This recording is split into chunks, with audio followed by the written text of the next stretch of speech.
আসসালামু আলাইকুম, কেমন আছেন সবাই? আমি সাইদ ইসলাম, আশা করি সবাই ভালো আছেন। এর আগে আমার যে বিলটা ছিল ৬০,০০০ টাকার মধ্যে বেস্ট প্রোডাক্টিভিটি ফোকাসড বা প্রোডাক্টিভিটি পারপাস বিল্ড, আজকে হচ্ছে ৬২,০০০ টাকার মধ্যে বেস্ট গেমিং পিসি। এখন এটাকে আমি ৬০,০০০ টাকা করতে চেয়েছিলাম, বাট প্রোডাক্ট সিলেকশনের কারণে এটা ৬০,০০০ টাকা রাখতে পারি নাই, এটা ৬২,০০০ টাকা হয়েছে। বাট ভিডিওতে দেখা যাবে যে অনেক সিস্টেম দেখাই দেবো যেটাকে আপনি ৬০,০০০ টাকার মধ্যেই ধরে রাখতে পারবেন, মানে most of the same component রেখেই। তো এই যে প্রোডাক্টিভিটি পারপাস বিল্ড বা গেমিং পারপাস বিল্ড কথাটা কেন বলি দেখেন, এই যে আগের বিল্ডও বলছি, আর একটা কথা হচ্ছে পূর্বের বিল্ড, মানে এই যে রিসেন্টলি যে বিল্ডটা গেছে এই বিল্ডটার সাথে অনেক কম্পোনেন্টে আপনি সিমিলার পাবেন, যেহেতু আপনার হচ্ছে প্রাইস রেঞ্জটাও কাছাকাছি। মেইনলি হচ্ছে আপনার প্ল্যাটফর্মের ডিফারেন্স হওয়ার কারণে মোবোটা প্রসেসরটা তো স্বাভাবিক ব্যাপারে চেঞ্জ হবে। তো আপনার আগের বিলটা আমার ছিল হচ্ছে প্রোডাক্টিভিটি ফোকাস করে, মানে প্রোডাক্টিভিটির মধ্যে বুঝতে পারতেছেন আমরা কাজকাম করবো। এই বিলটা হচ্ছে গেমিংটাকে ফোকাস করে, এটাতে যে কাজ করবো না বিষয়টা এরকম না, বাট এই বিলটা হচ্ছে আজকের বিলটা আমার ফার্স্ট প্রায়োরিটি হচ্ছে গেমিং, সেকেন্ড প্রায়োরিটি হচ্ছে প্রোডাক্টিভিটি। আর আগের বিলটা ছিল first priority productivity, second priority gaming. তাতে আপনার মনে হয় সুবিধা হবে, যাদের হচ্ছে প্রথম প্রায়োরিটি গেমিংটা তারা আজকে বিলটা করবেন, আর যাদের হচ্ছে ফার্স্ট প্রায়োরিটি প্রোডাক্টিভিটি তারা পূর্বের বিলটা করবেন। ঠিক আছে, তো প্রথমে হচ্ছে প্রসেসর। আজকে বিলটা প্রসেসর হচ্ছে ইন্টেলের i3, যার মডেল হচ্ছে ১২১০০, আর এটা হচ্ছে আপনার 4 কোর 8 একটা প্রসেসর। আর এটা হচ্ছে আপনার ইন্টেলের অরিজিনালি বক্স প্রসেসর। এটা যে স্টক কুলারটা সেটা হচ্ছে ইন্টেলের অরিজিনাল স্টক কুলার। এই প্রসেসরটা বর্তমান প্রাইস হচ্ছে ১৪,০০০ টাকা, আর কিছুদিন আগেও ছিল হচ্ছে ১৩,৫০০ বা ১৩,২০০ ৩০০ এরকম। আর আমি যেটা দেখলাম সেটা হচ্ছে শুধু এই প্রসেসরটা না, ইন্টেল বেশ ম্যাক্সিমাম প্রসেসর দামে বাড়ছে, 10 জেন 11 জেন, i3 হচ্ছে ১২,৪০০, এগুলোর দামও বাড়ছে। এমডিরও কয়েকটা প্রসেসর দাম বাড়ছে, খুব বেশি বাড়ে নাই। আর আদার্স অন্য কোম্পানি দেখলাম যে কয়েকটা দাম বাড়ছে। আশা করি জিপিউর দামটা এখনও ওইভাবে বাড়া শুরু করে নাই, বাট প্রসেসরটার দাম মোটামুটি ভালোই বাড়ছে আর কি। এখন i3 কত অনেকে শুনলেই না কপাল গুচকে আজকে, ভাই i3 ভাই i5 দিয়ে বিল করবো। দেখেন আমার মাঝে মাঝে খুব আফসোস লাগে ওই সব ভাইদের প্রতি। দেখা যায় মানে সে 10 জেন হোক 9 জেন হোক i5 লাগবো, i3 এটা কেমন, মানে এখনও তারা ভাবে কি i3 মানেই কিন্তু হচ্ছে আপনার লো এই, কিন্তু এখন কিন্তু না। আমি সব সময় বলি শুধু প্রসেসর, আপনি কোর থ্রেড দিয়ে প্রসেসর মানদণ্ড করবেন না প্লিজ। প্রসেসরের সাথে টেকনোলজি বিষয় আছে, আইপিসি বিষয় আছে, ঠিক আছে, এগুলো ইমপ্লিমেন্ট করা হয় প্রসেসরে। এখন এই i3 এই প্রসেসরটা আপনি ১২,০০০ না সরি ১৪,০০০ টাকা, তো এই ১৪,০০০ টাকার মধ্যে এখন পর্যন্ত বেস্ট গেমিং প্রসেসর। ইভেন আপনি প্রোডাক্টিভিটিটাকেও ধরতে পারেন ১৪,০০০ টাকা সিমিলার রেঞ্জের মধ্যে ধরলে, মানে বিল্ট ইন গ্রাফিক্স সহ আর কি। এমনি যেটা ৩৩০০ আছে ওটা তো হচ্ছে আপনার বিল্ট ইন গ্রাফিক্স নাই। এখন অনেকে দেখা যেতে পারে যে এই মুহূর্তে গ্রাফিক্স কার্ডটা নেওয়া সম্ভব না, তো সে যদি কোনো প্রসেসর চায় বেস্ট ভ্যালু ফর গেমিং এবং প্রোডাক্টিভিটি, যেটা হচ্ছে সে মাসখানেক পরে হোক বা একটু পরে আর কি জিপিউটা লাগাইবো বা বিল্ড করার সময় লাগানো সম্ভব না, তার জন্য স্টিল এটা হচ্ছে বেস্ট। আপনি এটার সাথে i5-এর যদি 10 জেনের কথা বলেন ১০,৪০০ বা 11 জেনের i5-এর কথা বলেন নন কেগুলা, আপনি হচ্ছে প্রোডাক্টিভিটিতে সিমিলার কাইন্ড অফ পারফরমেন্স পাবেন। ঠিক আছে, খুব বেশি ডিফারেন্স পাবেন না। মাল্টি থ্রেডে বললেন যে আপনি ১৯-২০ পাবেন। আপনি গেমিংয়ের কথা বলেন ১০,৪০০ এবং ১১,৪০০ থেকে on average better gaming performance পাবেন। ইভেন আপনি যদি ১০,৬০০K ১১,৬০০K সাথে কম্পেয়ার করেন, গেমিংয়ে যদি আপনি অন অ্যাভারেজ করেন সিমিলার পারফরমেন্স পাবেন, মানে কোয়াইট সিমিলার, তেমন কোনোটাই যে জিতবে কোনোটাই হারবে এরকম না। কিন্তু একটা ১১,৬০০ প্রসেসর ১১,৬০০K প্রসেসর দাম কত? ২৪,০০০ টাকা। ১০,৬০০K প্রসেসর দাম কত? আপনার হচ্ছে ২১,০০০ টাকা, মানে অলমোস্ট ডাবল প্রাইস। তো এই প্রাইস পয়েন্টে এইটার থেকে বেটার গেমিং পারফরমেন্স আপনি পাবেন না, সেটা ইন্টেল প্ল্যাটফর্ম হোক এমডি প্ল্যাটফর্ম হোক। আর এখনও বলি যারা হচ্ছে মানে ওই i5 করেন, এখন i5 তার আপনি ১২ জন নিচ্ছেন না, তাই না? আপনি 10 জেনের i5 নিচ্ছেন, তো 10 জেনের i5-এর কথা যদি এরকম হয় যে আপনি একটা মোটামুটি গেমস খেলবেন বা টুকটাক গেমও খেলবেন এবং প্রোডাক্টিভিটি কাজও করবেন, আপনি তো এটা নিতে পারেন, ওর থেকে মাচ বেটার ভ্যালু ফর আপনি পারফরমেন্স পাবেন। তো শুধু আপনি ওই i5 হইলেও হবে না, এখানে অনেক টেকনোলজি অনেক বিষয় আছে। তো আমি আবারও বলবো, এখানে কথাটা আমি এই ভিডিওতে বারবার কেন বলতেছি, আমি বেশ কিছু মানে অনেকের সাথে ফেস হয়েছি, যেমন i3 কথা বললেই না বা i3 রিকমেন্ড করলেই না, না ভাই i3 না ভাই আমার i5 দরকার। এখন সে ওটার পারফরমেন্স কি পায় না পায়, বেঞ্চমার্ক দেখলো না, বুঝলো না, সে i5 হয়েই সন্তুষ্ট। মাদারবোর্ড হিসেবে যেটা নিচ্ছে এই বিল্ডে সেটা হচ্ছে আপনার আসুসের প্রাইম H610ED4। এই মাদারবোর্ডটার দাম হচ্ছে ১০,৭০০ টাকা।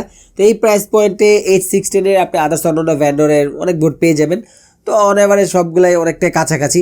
তো এই বোর্ডটা সিলেক্ট করবেন একটা অন্যতম কারণ ছিল হচ্ছে আপনার এই দুইটা nvme স্লট। এই দুটোটা কিন্তু হচ্ছে আমরা জেন 3, আবার এটা কিন্তু জেন 4 না। i3-12 কিন্তু জেন 4 সাপোর্ট করে, বাট H610 চিপসেট কিন্তু এগুলো সব জেন 3। আবার B660 যেগুলো এন্ট্রি লেভেলে মাদারবোর্ড ওগুলো কিন্তু জেন 3। তো অনেকে আবার জেন 4 এসএসডি লাগাই দেন না, তো দেখে নিয়ে আর কি। আজকে বিল্ডে র্যাম ইউজ করছি, আগের বিল্ডটাতে যে র্যাম ইউজ করছি সেটাই আপনার এই যে পিওনিয়ার অ্যাক্সেলারেট 8GB 3200 মেগাহার্টজের দুইটা র্যাম, এগুলো হচ্ছে আপনার CL16। আর এই র্যামগুলোর দাম হচ্ছে 3000 টাকা করে, দুইটা হচ্ছে 6000 টাকা। এখানে একটা কথা বলে দিই, যারা হচ্ছে আপনার এই যে H610 এই চিপসেট দিয়ে পিসি বিল্ড করবেন, সেটা হচ্ছে আপনার যে ব্র্যান্ডের হোক, তারা যদি একটা র্যাম নেন তারা চেষ্টা করবেন ওই র্যামটা নেওয়ার জন্য যেটা হচ্ছে নর্মালি মার্কেটে লং টাইম পাওয়া যায়। নেক্সটে যখন আপনি র্যাম আপগ্রেড করুন ওই র্যামটা যেন পান। এটা শুধু H610 এর জন্যই না, কথাটা সবসময় বলি, যারা হচ্ছে মূলত ধরেন র্যাম এখন আপাতত কম নেন, একটা র্যাম নেন এবং পরে র্যাম আপগ্রেড করবেন, সেক্ষেত্রে যদি 200 টাকা বেশিও লাগে আপনি ওই র্যামটাই নিয়ে, যেটা হচ্ছে মার্কেটে নর্মালি পাওয়া যায়। অনেক সময় দেখা যায় কি সে 3 মাস পর 6 মাস পর র্যাম কিনবে, 1 বছর পর র্যাম কিনবে, ওই র্যামটা মার্কেটে নাই, ওই মডেলের র্যামটা নাই, তখন তার খুঁজে পেতে কষ্ট হয়ে যায়। কারণ H610 যদি আপনি ধরেন দুই ভ্যান্ডরে লাগান, বিশেষ করে যদি আপনার ভোল্টেজ বা ক্যাপাসিট্যান্সের দাম সেক্ষেত্রে ঝামেলাটা বেশি করবে। H610 ওরা রিকমেন্ড করতে হচ্ছে একদম মানে কিট যে র্যামগুলো পাওয়া যায় না, ওই যে 8GB করে কিট র্যামগুলো দিলে হচ্ছে একদম পারফেক্ট হয়। ডুয়েল চ্যানেল একদম ওরা গ্যারান্টিড সার্টিফাইড দেয়। কিট র্যামগুলো কিন্তু মূলত হচ্ছে একদম গ্যারান্টিড করা, যে দুইটা একদম পেয়ার করা। তারপরে নর্মালি দেখা যায় আমাদের হচ্ছে যেমন ধরেন এগুলা কিট র্যাম না, কিন্তু এগুলোর হচ্ছে ধরেন ক্যাপাসিট্যান্স ভোল্টেজ সব সেম হয়। এখন দেখা গেলো আপনি একটা র্যাম নিলেন, পরে আর ওই র্যামটা পাইলেন না, সেক্ষেত্রে আপনার প্রবলেম হবেই যে ওরকম না, বাট হওয়ার সম্ভাবনা আছে, বিশেষ করে অ্যাক্সেস ম্যানেবল করে চালাইলে। তো আমার মনে হয় এই জিনিসটা আপনার সেফ থাকা ভালো। আপনার যদি 200-400 টাকা বেশিও লাগে, 500 টাকা বেশিও লাগে, যে র্যামগুলো ধরেন মার্কেটে লং টাইম আপনি পাওয়ার সম্ভাবনা আছে ওই র্যামগুলো নেবেন। আর আমি যদি এখানে দুইটা র্যাম দিয়েই দিছি সেক্ষেত্রে তো আমার সমস্যা নেই, আমার মাদারবোর্ডের র্যাম স্লটে হচ্ছে দুইটা। তো এই জিনিসটা একটু খেয়াল রাখবেন, তাতে ভালো হবে আপনার জন্য। তারপর হচ্ছে আপনার বুট ড্রাইভ তো মানে আগের মতো অবস্থা। এখানে হচ্ছে আপনার স্যামসাংয়ের ইভো আছে, HP 500-250 আছে, বাট আমি এখানে প্রাইস পয়েন্টে ধরছি হচ্ছে আপনার HPর হচ্ছে আপনার EX900 250GB। তো আমি যেহেতু গেমস পারপাস করা, সেক্ষেত্রে আমার 97GB প্লাস দরকার নাই। আমার যদি বাজেট থাকতো, এটার দাম হচ্ছে আপনার 5100 টাকা, তো আমি ওই টাকা দিয়ে HPর বর্তমানে 500GB আরেকটা আসছে না EX900 Pro, ওইটা নিতাম। কারণ গেমসের ক্ষেত্রে SSD অতটা ম্যাটার করে না, স্পেসটা যত বেশি হয় ততই ভালো। সবসময় বলবো আপনার যদি মানে রেঞ্জ কম থাকে এবং আপনি গেমিং ফোকাস বিলগুলো করেন, সেক্ষেত্রে আপনি স্যামসাংয়ের SSDগুলো অ্যাভয়েড করে ওই প্রাইস পয়েন্টে যে আদার্স যে লাইক হচ্ছে HPর যে SSDগুলো আছে, যে আপনার স্পেস বেশি পান, ওই দিকে যাবেন। ইভেন আপনি SATA SSD যদি নেন ভালো মানে, তাতেও কোনো সমস্যা নেই, বাট SATA আপনি অ্যাভয়েডই করলেন, সমস্যা নেই। আপনি nvme নিলেন, বাট এইগুলো বেশি কাজে দেয় হচ্ছে প্রোডাক্টিভিটি ফোকাস করলেই, এগুলোর রিড স্পিডটা খুব কাজে দেয়, রাইড স্পিডটা কাজে দেয়। তো যেহেতু আমাদের গেমিংটা ফোকাস, সেক্ষেত্রে HP নেওয়া। আর যদি এরকম হয় গেমিং করবেন প্লাস প্রোডাক্টিভিটিটাও আপনার খুব দরকার, আপনি ইন্টেল প্ল্যাটফর্মে করবেন, তাহলে আপনি স্যামসাংয়ের nvmeগুলোতে যেতে পারেন। আর এখানে টাকা কিন্তু বাড়বে আপনার, প্রায় হচ্ছে আপনার 2000 টাকার মতো গ্যাপ আর কি, তার মানে 62 তো 64-তে চলে যাবো। তো বুট ড্রাইভটা আপনি অবশ্যই একটু বুঝে সিলেক্ট করলে ভালো হয়। তারপরে ছিল হচ্ছে আপনার জিপিউটা হচ্ছে একদম প্রিভিয়াস বিল্ডে যেটা দিচ্ছি সেটাই আপনার হচ্ছে MSI VENTUS GTX 1650 4GB কার্ডটা, এটার দাম হচ্ছে 21000 টাকা। তো আমি যদি 60,000 61,000 বা 60-এর আশেপাশে যদি একটা বিল সাজাই উইথ জিপিউ, আপনি দেখবেন যে ঘুরে ফেরা 1650 আসবে, 1660 আসবে না, 52 আসবে না।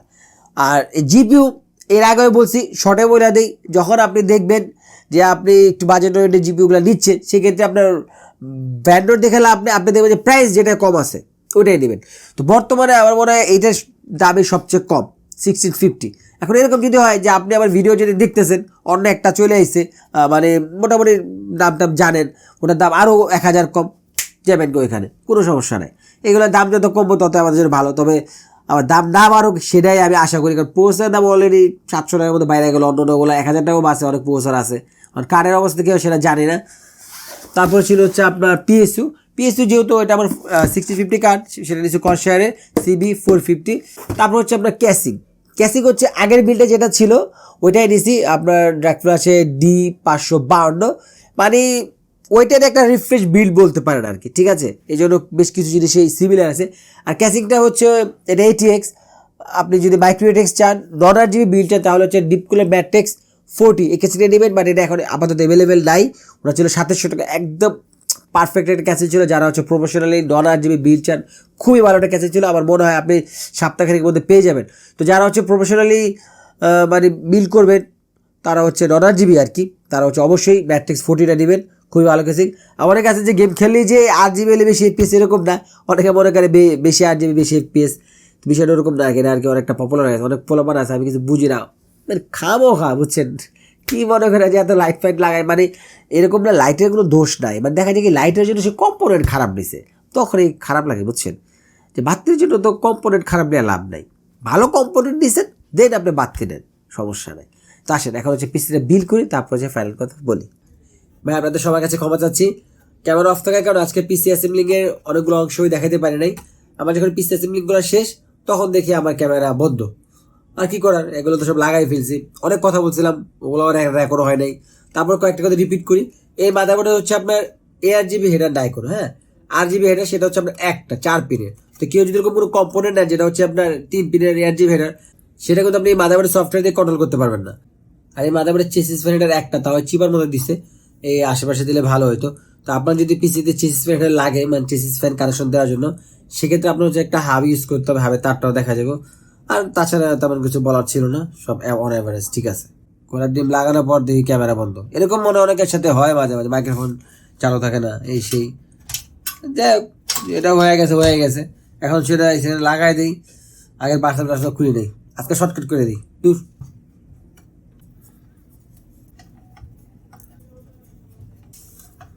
এখন হচ্ছে সবচেয়ে ইম্পর্টেন্ট জিনিস ইনস্টল করবো, সেটা কি, সেটা হচ্ছে আপনার এই যে গ্রাফিক্স কার্ড।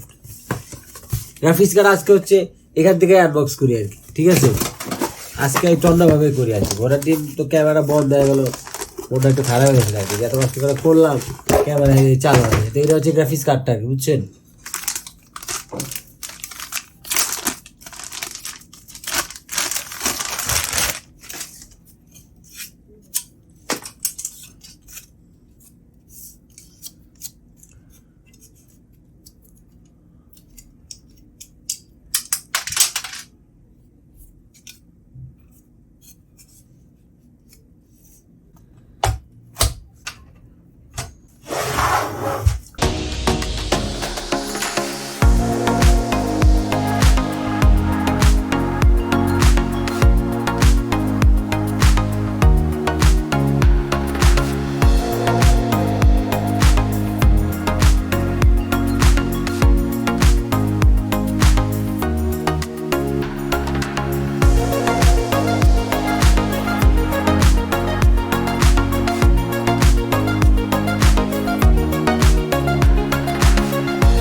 আমাদের পিসি বিল কমপ্লিট, ৬২,০০০ মধ্যে গেমিং ফোকাস একটা বেস্ট বিল বলতে পারেন।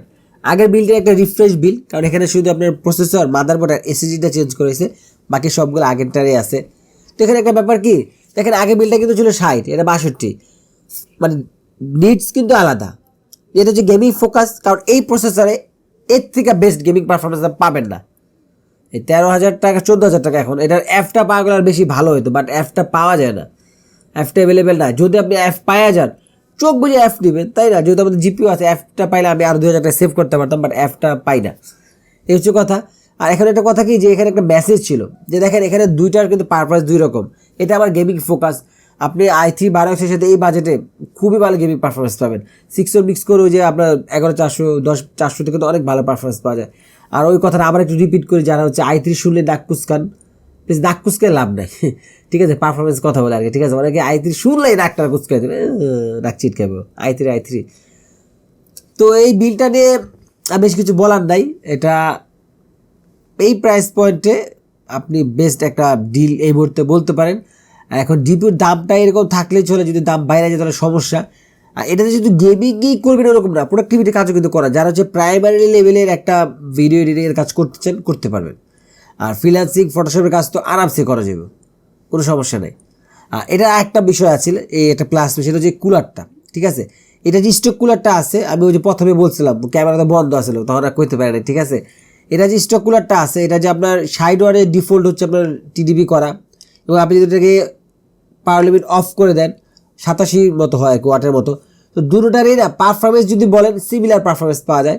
আর সবচেয়ে আশ্চর্যের ব্যাপার হলো এটা যে টেম্পারেচার থাকে, দুটোটার হচ্ছে সিমিলার টেম্পারেচার থাকে, কাজে এটা নিয়ে আপনার কোনো সমস্যা নেই। এবং i3 1200 সাথে যদি অরিজিনাল বক্স প্রসেসরটা পান, আপনি স্টক কুলারটা দিয়ে ইজিলি চালাতে পারবেন কোনো সমস্যা ছাড়াই এবং ভালোভাবে চলবো। এই ফার্স্ট কোনো বিল্ডে আমি আফটার মার্কেট কুলার নিতে অত বেশি মানে উৎসাহ করি নাই, নিরুৎসাহিত করছি, কারণ এটাতে আপনি স্টক খুলে দিই ভালোভাবে চলবে। আর যদি এয়ারফ্লো বেসড একটা কেসিং হয় তাহলে বেশি ভালো হয়। চেম্বার টেম্বার কেসিং না নিলেই ভালো, যেমন এটাতে আমরা এয়ারফ্লো কেসিংটাতে ভালো হইব, ভালো একটা এয়ারফ্লো পাওয়া যাবো আর কাজটা ভালোভাবে হয়ে যাবো। তো এই ছিল বিল্ড। আর এই বিল্ডটা আপনি আলটিমেটে পেয়ে যাবেন। আর আলটি টেকনোলজির নতুন শোরুম উদ্বোধন হচ্ছে, তো ওই উপলক্ষে তাদের সেল চলতেছে, আপনি ফলো করতে পারেন তাদের ওয়েবসাইটটা, শোরুম ঘুরে আসতে পারেন। আর আসলে হয়তো আমার সাথে দেখা হয়েও যেতে পারে, তো বলা যায় না। তো এই ছিল আজকে পিসি বিল্ড। এই বিল্ডের ব্যাপারে কী আপনার মতামত জানাবেন। আর সামনে হচ্ছে আপনার 1660 সুপার দিয়ে বিল্ড আছে, দুইটা বিল্ড করছি 1650 দিয়ে, আর 1650 দিয়ে সহ শেয়ার কোনো বিল্ড করবো না। আর দুইটাই তো দেখা দিলাম দুই প্ল্যাটফর্মে। 1660 দিয়ে বিল্ড আছে ইনশাল্লাহ, 12400 দিয়ে ভালো একটা বিল্ড হবে আশা করি। তো আমার সাথে থাকবেন। আর টেক টিপস আর পিসি অনেক সব ভিডিও টেকমিনিয়া ভিডিওসটা ফলো করবেন। আর টেকমিনিয়া ইউটিউব চ্যানেল মাস্ট সাবস্ক্রাইব করবেন। আর 200K সাবস্ক্রাইব তো হয়ে যেতেছে, দোয়া করবেন আমার জন্য যে তার ভালো ভালো কাজ করতে পারি। আর একটা জিনিস জানার ছিল আমার, আমি চাচ্ছিলাম যে আমার যে ডিআইওয়াই পিসি বিলে যে এপিসোডটা আছে ওই বিলটা আমার একটু লাইটিং একটু প্রবলেম ছিল, টপ ক্যামেরা তো ভালো ছিল না, আর এখন জেনারেশনে কিছু চেঞ্জ হয়েছে। এখন আপনারা যদি ওই ডিআইওয়াই পিসি বিলের একটা রিফ্রেশ ভার্সন বা আপডেট ভার্সন দেখতে চান ভিডিওটা, তাহলে অবশ্যই কমেন্টে জানাবেন। আপনাদের মতামতের ভিত্তিতে আমি চেষ্টা করব আরেকটা ডিআইওয়াই পিসি বিল মানে এপিসোড করার জন্য, কারণ অনেক মানুষ আমার এই ডিআইওয়াই পিসি বিলটার কথা বলছে যে ভাই মানে অনেকে অনেক মানে অ্যাপ্রিসিয়েট করছে, ভালো লাগে। কাজ করলে কষ্ট করলে যদি একজন মানুষ দেখি যে না তার উপকার হয়েছে, তো তখন নিজের কাছে খুবই ভালো লাগে আর কি। দোয়া করবো যেটা ভালো ভালো কাজ করতে পারি। তো আজকে আমি দেখে বেঁধে নিচ্ছি, দেখা যাবে ভিডিওতে। আল্লাহ হাফিজ।